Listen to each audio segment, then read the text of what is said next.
Thank you, Mr. Speaker. Mr. Speaker, sir, this Parliament has a history. It has tradition of handling emotive, sensitive issues. I want to remind colleagues that when Josiah Mwangi Kariuki was killed, the matter was handled in this very house by a committee. When Robert Ouko was killed, the matter was handled in this house by a committee. Mr. Speaker, when we are dealing with the greatest oversight role of this house, it is discharged through the Committee of Public Accounts and Committee of Public Investments. A committee. It is not by accident that such emotive issues are taken to committees. Today, we are making a decision whether the governor of Meru should be tried. She's on trial. She is on trial. Whether she should be tried in the Committee of the Whole or this special committee. Learning from the traditions, customs, and practices of this house, the natural thing would be we drink from the glass of wisdom of the members of Parliament who came before us. Mr. Speaker, my second comment is that the people of Meru are anxiously waiting for what we are doing and the Republic of Kenya in its entirety. They are glued on the television sets. They want to see and are following what we are doing. They would like to find out, can these senators rise to the apex enough to be trusted, not with listening to the impeachment of a governor, but can they be trusted if a day was to come, God forbid, when they were to sit on the trial of removal of a president? This is what the dress rehearsal is about in the eyes of Kenyans. Mr. Speaker, sir, I kindly request colleagues that if what Senator Gloria has said is true, the person to blame is not us, the plenary. She has a leader of the majority who went through a process that informed him to take certain people on his side and others were left. Let her not bring it here. Same to the minority side. The matter is so important that we would be catwalking if we thought that today we are meeting to make a decision on gender.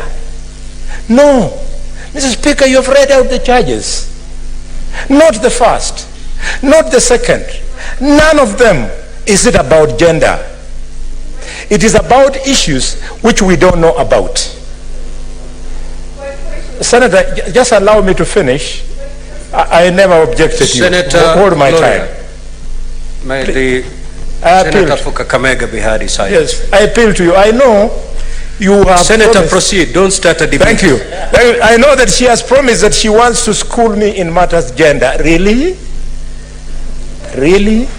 I was elected by over 250,000 people in Kakamega, men and women, and the women were the majority.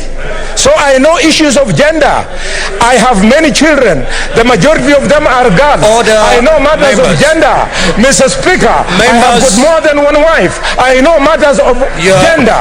She can't school me. Excuse me, my daughter. You have to apologize to the bullfighter of Kakamega. Order, members. To us, my last point, Mr. Speaker, sir. Senator Boni, to us, you're an honorable senator. We don't see you as a bullfighter. Kindly conclude. Thank you. In conclusion, Mr. Speaker, I look at the 11 distinguished senators who have made their way on this committee. And Mr. Speaker, I single out Senator Mandago and Senator Ali Roba. If you are forming, Mr. Speaker, just 1 minute, my time was wasted. 1 minute I conclude. Senator Gloria, please allow the senator to conclude. Conclude, Senator. I'm afraid, Senator Boni, your time is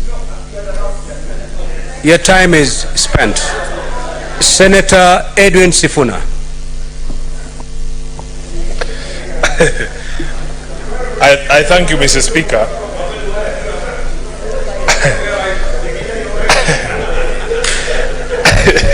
I thank you, Mr. Speaker, for the opportunity to also contribute to the motion, and for the record, I rise to support the motion that we proceed by way of committee. Mr. Speaker, as I understand the mandate of this committee and has been submitted by my colleagues, is to investigate and find out and report to this House whether indeed the matters, the allegations that you've read out against the governor are substantiated.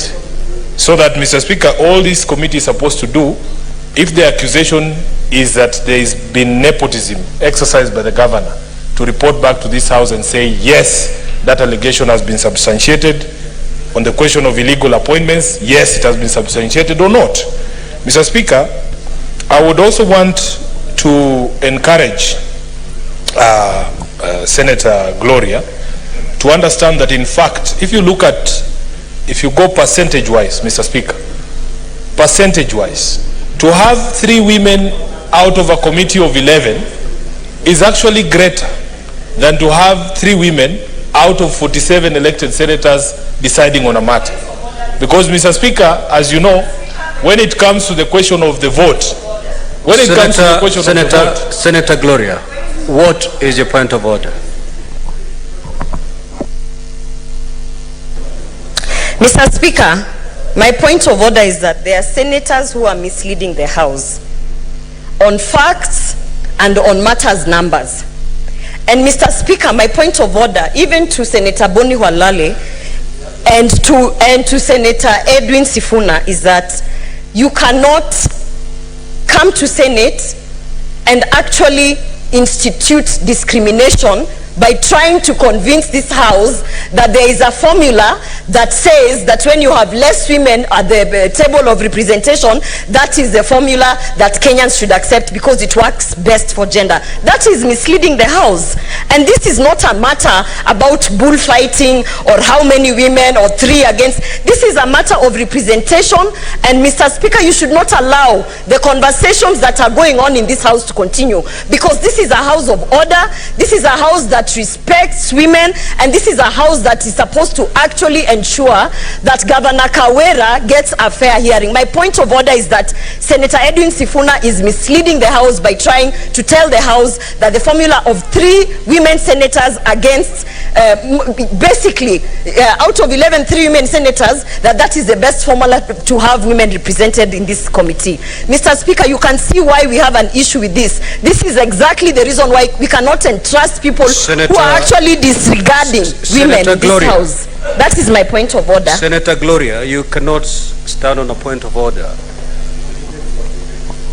It was to my have point a of order. Right to the sharing. Kindly proceed and conclude.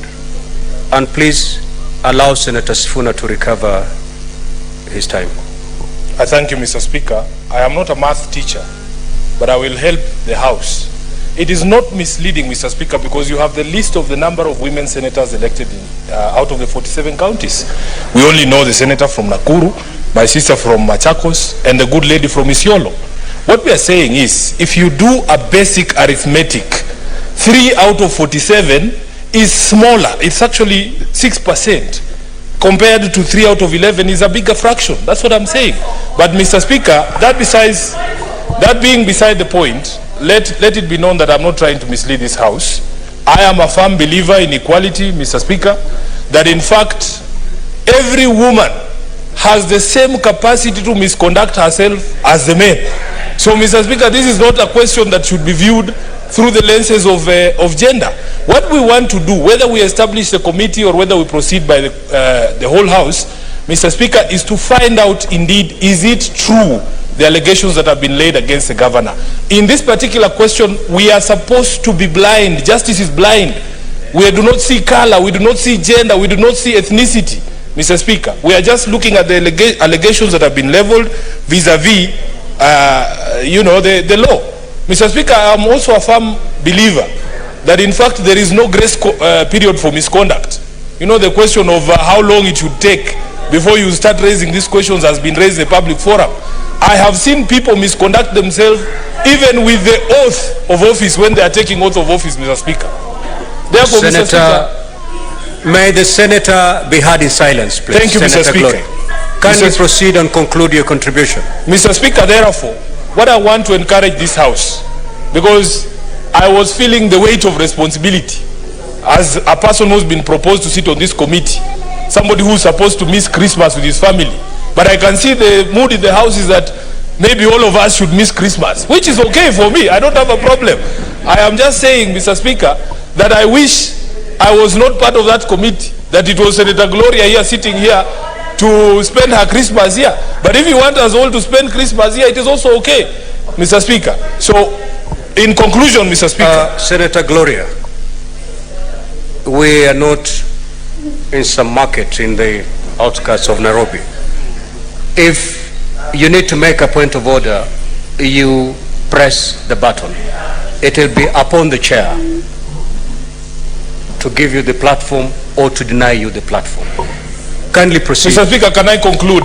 Because we were with you here, Mr. Speaker, just a few weeks ago when there were the Yala games going on. And it's a similar thing with the Christmas holidays, Mr. Speaker.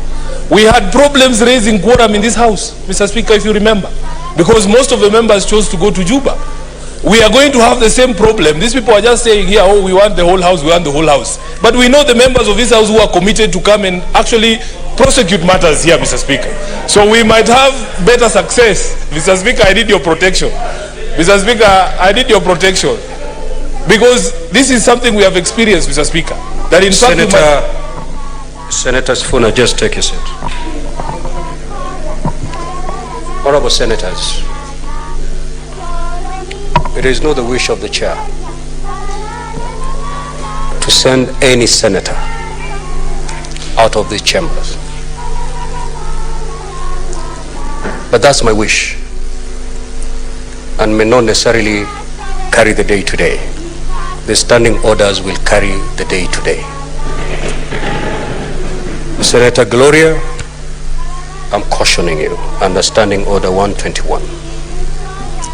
Should you proceed in the manner you're proceeding, I'm afraid the standing orders may have their way.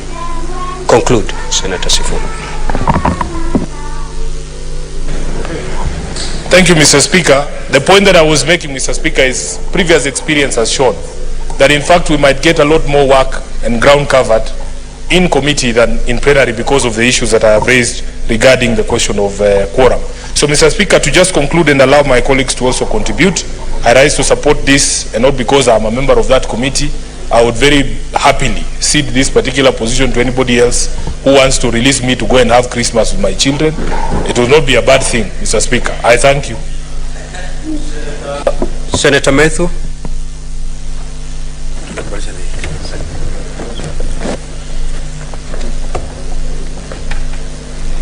Thank you very much, Mr. Speaker. I would first wish to state that I rise to support the motion of having 11 of us look at the evidence that has been brought by the County Assembly of Meru. And first and foremost, Mr. Speaker,